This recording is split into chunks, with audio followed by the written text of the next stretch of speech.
I've always wanted to do this. Hello, boys! I'm back!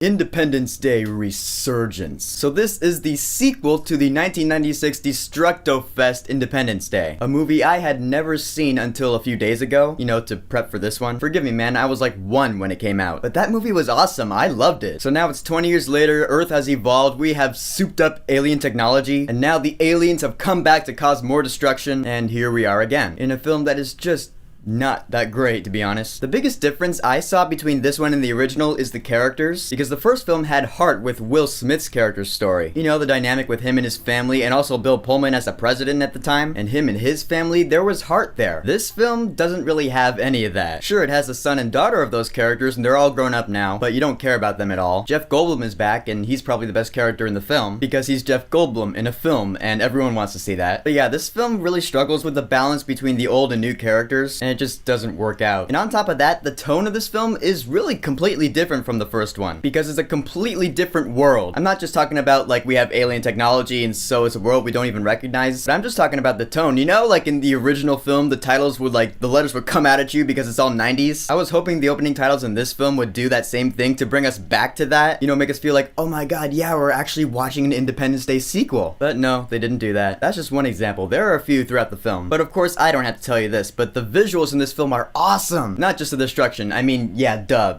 Destruction in the film. You want to see the Dubai Tower crash into London. You want to see shit blow up, you're gonna love this. However, if you just want to see shit blow up, there are countless movies in which shit blows up. Just watch one at home. Although I will say the aliens in this film were really cool. You remember the scene in the first one where they're talking to the alien and he's all like, "No peace." Bill Pullman's like, "What do you want us to do?" And the alien's all like, "Die." You're like, oh my god, these aliens have come here specifically to wipe out the human race. That's awesome. In this film, they actually add more to that story, and I didn't like that. They actually add some backstory lore to it. They expand on the universe, and they make it bigger than it really has to be. All this film really had to be was more destruction, more heart, more characters that you actually care about, with really cool aliens that just want to wipe out the planet, with humongous ships. What we got was aliens who wanted to wipe out the planet with humongous ships, but they wanted to wipe us out for like a specific reason on a mission or something like that, and characters that I didn't give a shit about. Come on, Liam Hemsworth, I know you're better than this, man. I loved you as Gale in the Hunger Games. You've pretty much done nothing worth remembering since then. The score for this film actually, thankfully, used the theme from the first one. That heroic, patriotic theme you hear during the end credits, so I was really happy to hear it in this film. Other than that, the rest of it is pretty forgettable. And really, so is this film. Again, if you want to see stuff blow up just for the sake of stuff blowing up, then just watch any other film you have at home that has that. But if you really gotta watch Independence Day Resurgence, I will say, wait until you can watch this movie on Netflix. I know it's been a while since I've given a movie that rating. Don't worry, I still use it. So Independence Day Resurgence, have you seen it? What did you think about it? Whatever you think, go ahead and leave a comment. And